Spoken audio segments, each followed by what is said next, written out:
Hi, Kathleen with the San Diego Artisan Bread School. Today we're going to demonstrate how to shape a boule. A boule is a ball. Put a little bit of flour on your table.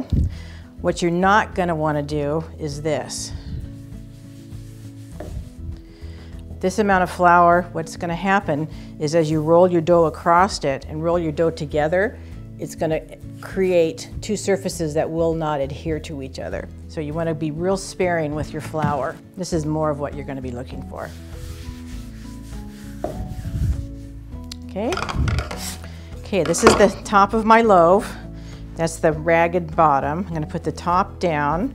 I'm going to gently degas and kind of shape it into a little bit of a circle here.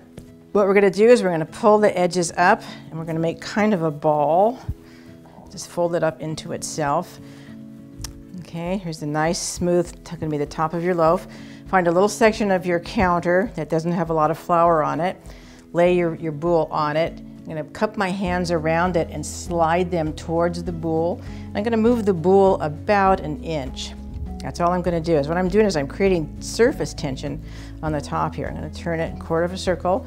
Do the same again. Just pull it towards me about an inch. You can see the top's tightening up here.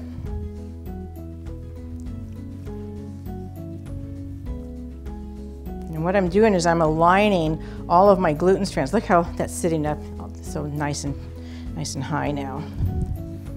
Okay, and I'm going to just put that. I'm going to let this bench rest for about 10-15 minutes. And I'm going to do the exact same thing one more time. The reason I'm bench resting it for 10 to 15 minutes is I want my gluten to relax a little bit before I go to shape it, because it will fight me like crazy.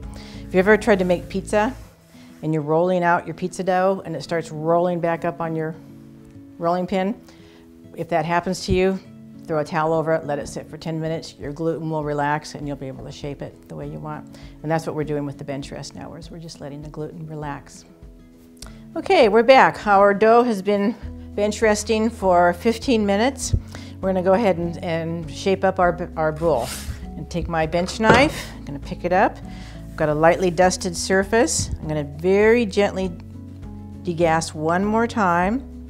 It's holding its shape quite well. I'm going to pull the edges up onto itself. And I'm going to do the exact same thing. I'm going to move it over to a section of the table where there's not a lot of flour. And I'm going to just very lightly pull it towards. I'm not tucking my hands underneath like this. I'm just pulling it towards me. And I'm only pulling it towards me about an inch, just to get a nice tight surface on the top and a nice shape. Okay, I'm going to check my seams, make sure they're nice and closed up. Take my banneton. I'm going to put it seam side up in the banneton. Seam side up is important because I do not bake in the banneton. What I'm going to do is I'm going to flip this over and it's going to bake with the other side up. Okay? I'm going to let this rise until it fills the banneton and is bubbling over. And that's going to take, for this loaf, about 60 minutes.